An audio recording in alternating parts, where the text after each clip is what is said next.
Shalom, saya akan melanjutkan pembacaan saya dari Injil Lukas pasal 23 ayat 1 sampai ayat yang ke-56a. Lembaga Alkitab Indonesia memberikan judul Yesus di hadapan Pilatus. Firman Tuhan, lalu bangkitlah seluruh sidang itu dan Yesus dibawa menghadap Pilatus. Di situ mereka mulai menuduh dia, katanya, telah kedapatan oleh kami bahwa orang ini menyesatkan bangsa kami dan melarang membayar pajak kepada kaisar tentang dirinya ia mengatakan bahwa ia adalah Kristus, yaitu Raja. Pilatus bertanya kepadanya, "Engkaukah Raja orang Yahudi?" Jawab Yesus, "Engkau sendiri mengatakannya." Kata Pilatus kepada imam-imam kepala dan seluruh orang banyak itu, "Aku tidak mendapati kesalahan apapun pada orang ini." Tetapi mereka makin kuat mendesak, katanya, "Ia menghasut rakyat dengan ajarannya di seluruh Yudea. Ia mulai di Galilea dan sudah sampai ke sini." Ketika Pilatus mendengar itu, ia bertanya, apakah orang itu seorang Galilea? Dan ketika ia tahu bahwa Yesus seorang dari wilayah Herodes, ia mengirim dia menghadap Herodes, dan pada waktu itu ada juga di Yerusalem. Yesus di hadapan Herodes. Ketika Herodes melihat Yesus, ia sangat girang sebab sudah lama ia ingin melihatnya karena ia sering mendengar tentang dia. Lagi pula ia mengharapkan melihat bagaimana Yesus mengadakan suatu tanda. Ia mengajukan banyak pertanyaan kepada Yesus, tetapi Yesus tidak memberi jawaban apapun. Sementara itu, imam-imam kepala dan ahli-ahli Taurat maju ke depan dan melontarkan tuduhan-tuduhan yang berat terhadap dia. Maka mulailah Herodes dan pasukannya menista dan mengolok-olok dia. Ia mengenakan jubah kebesaran kepadanya, lalu mengirim dia kembali kepada Pilatus. Dan pada hari itu juga bersahabatlah Herodes dan Pilatus sebelum itu mereka bermusuhan. Yesus kembali di hadapan Pilatus. Lalu Pilatus mengumpulkan imam-imam kepala dan pemimpin-pemimpin serta rakyat dan berkata kepada mereka, "Kamu telah membawa orang ini kepadaku sebagai seorang yang menyesatkan rakyat. Kamu lihat sendiri bahwa aku telah memeriksanya, dan dari kesalahan-kesalahan yang kamu tuduhkan kepadanya tidak ada yang kudapati padanya. Dan Herodes juga tidak, sebab ia mengirimkan dia kembali kepada kami.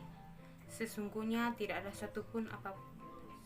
suatu apapun yang dilakukannya yang setimpal dengan hukuman mati.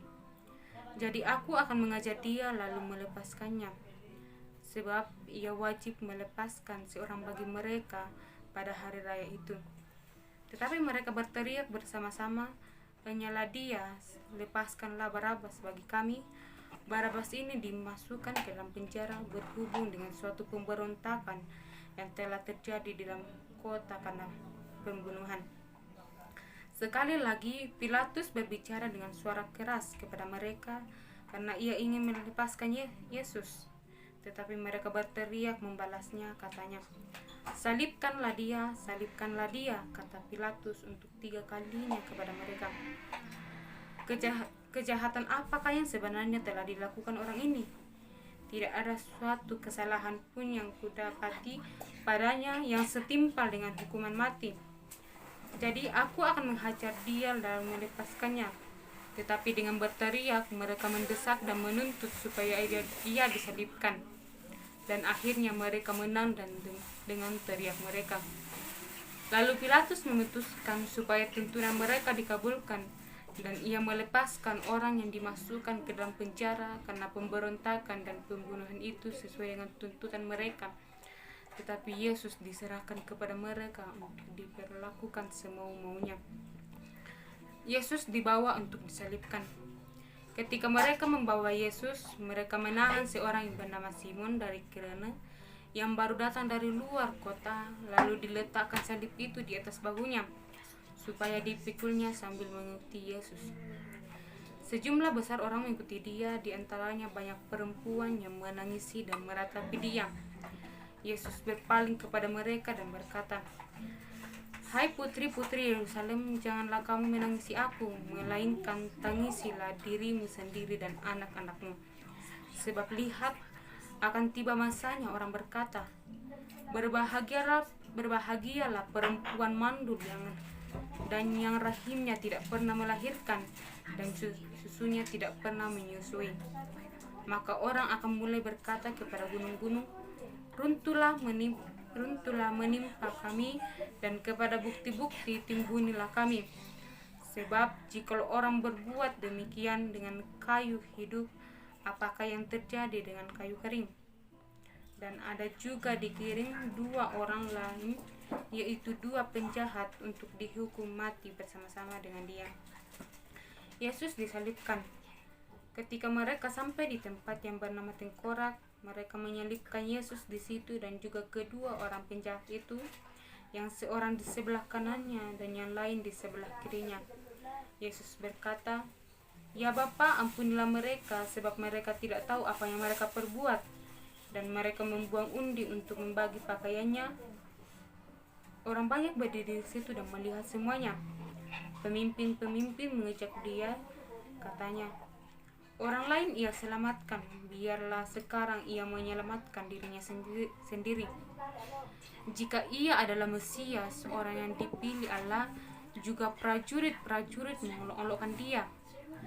Mereka mengunjukkan anggur asam kepadanya dan berkata, "Jika engkau adalah raja orang Yahudi, selamatkanlah dirimu."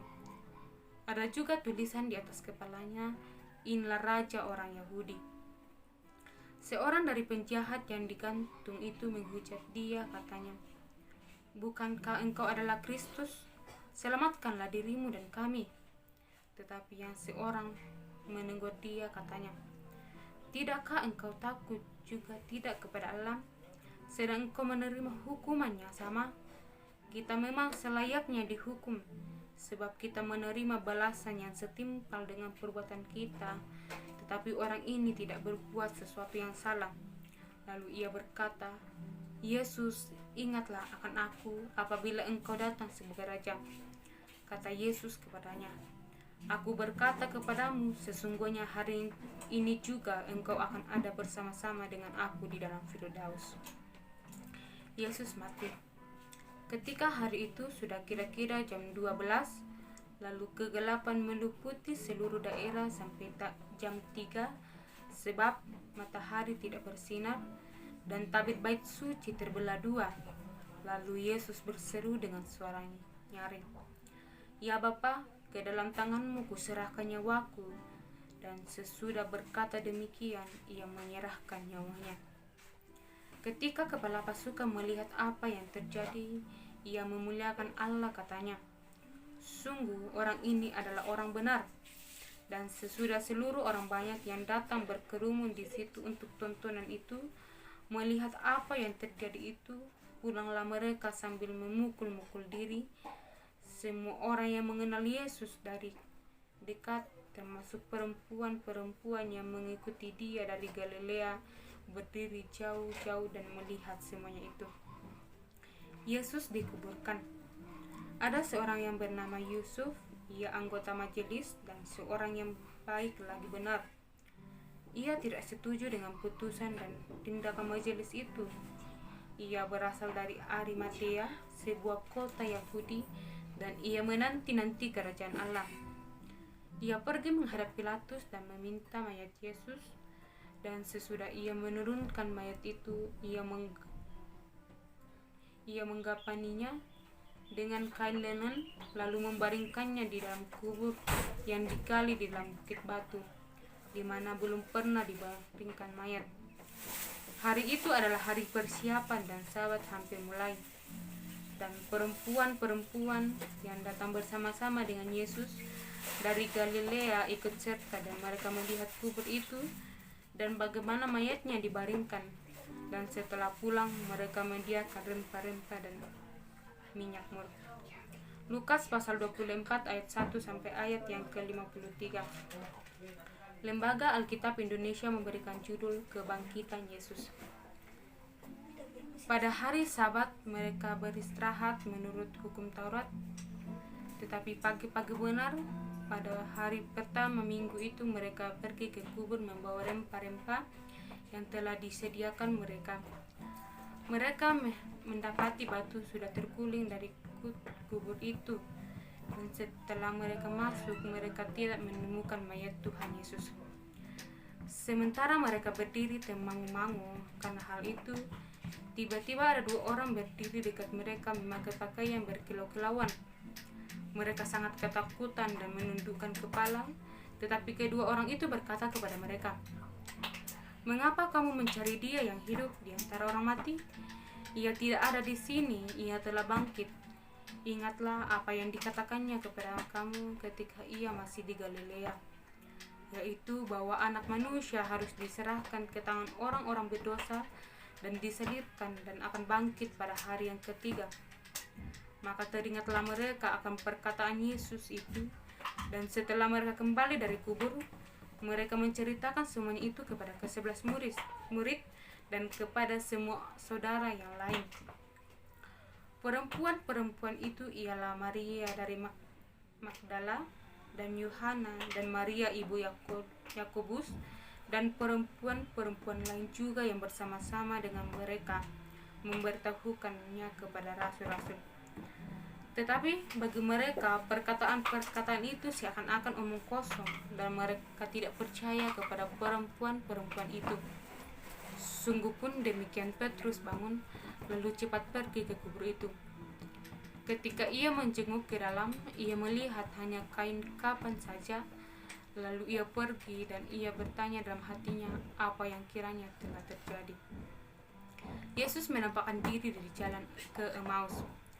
Pada hari itu juga ada 2 orang dari murid-murid Yesus pergi ke sebuah kampung bernama Emmaus yang terletak di kira-kira 7 mil jauhnya dari Yerusalem, dan mereka bercakap-cakap tentang segala sesuatu yang telah terjadi. Ketika mereka sedang bercakap-cakap dan bertukar pikiran, datanglah Yesus sendiri mendekati mereka lalu berjalan bersama-sama dengan mereka. Tetapi ada sesuatu yang menghalangi mata mereka sehingga mereka tidak dapat mengenal Dia. Yesus berkata kepada mereka, "Apakah yang kamu percakapkan sementara kamu berjalan?" Maka berhentilah mereka dengan muka muram. Seorang dari mereka, namanya Kleopas, menjawabnya, "Adakah engkau satu-satunya orang asing di Yerusalem yang tidak tahu apa yang terjadi di situ pada hari-hari belakangan ini?" Katanya kepada mereka, "Apakah itu?" Jawab mereka, apa yang terjadi dengan Yesus orang Nazaret. Dia adalah seorang nabi yang berkuasa dalam pekerjaan dan perkataan di hadapan Allah dan di depan seluruh bangsa kami. Tetapi imam-imam kepala dan pemimpin-pemimpin kami telah menyerahkan Dia untuk dihukum mati, dan mereka telah menyalibkannya. Padahal kami dahulu mengharapkan bahwa Dialah yang datang untuk membebaskan bangsa Israel. Tetapi sementara itu lewat 3 hari sejak semuanya itu terjadi, tetapi beberapa perempuan dari kalangan kami telah mengejutkan kami. Pagi-pagi buta mereka pergi ke kubur dan tidak menemukan mayatnya. Lalu mereka datang dengan berita bahwa telah kelihatan kepada mereka malaikat-malaikat yang mengatakan bahwa Ia hidup. Dan beberapa teman kami telah pergi ke kubur itu dan mendapati bahwa memang benar yang dikatakan perempuan-perempuan itu, tetapi Dia tidak mereka lihat. Lalu Ia berkata kepada mereka, "Hai kamu orang bodoh, betapa lamanya hatimu sehingga kamu tidak percaya segala sesuatu yang telah dikatakan para nabi. Bukankah Mesias harus menderita semuanya itu untuk masuk ke dalam kemuliaannya?" Lalu Ia menjelaskan kepada mereka apa yang tertulis tentang Dia dalam seluruh kitab suci, mulai dari kitab-kitab Musa dan segala kitab nabi-nabi. Mereka mendekati kampung yang mereka tuju, lalu Ia berbuat seolah-olah hendak meneruskan perjalanannya. Tetapi mereka sangat mendesaknya, katanya, "Tinggallah bersama-sama dengan kami, sebab hari telah menjelang malam dan matahari hampir terbenam." Lalu masuklah Ia untuk tinggal bersama-sama dengan mereka. Waktu Ia duduk makan dengan mereka, Ia mengambil roti, mengucap berkat dan memecah-mecahkannya dan memberikannya kepada mereka. Ketika itu terbukalah mata mereka dan mereka pun mengenal Dia, tetapi Ia lenyap dari tengah-tengah mereka.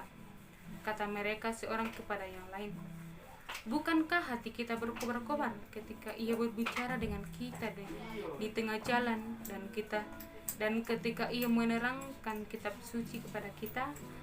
Lalu bangunlah mereka dan terus kembali ke Yerusalem. Di situ mereka mendapati ke-11 murid itu. Mereka sedang berkumpul bersama-sama dengan teman-teman mereka. Kata mereka itu, "Sesungguhnya Tuhan telah bangkit dan telah menampakkan diri kepada Simon." Lalu kedua orang itu pun menceritakan apa yang telah terjadi di tengah jalan dan bagaimana mereka mengenal Dia pada waktu Ia memecah-mecahkan roti. Yesus menampakkan diri kepada semua murid.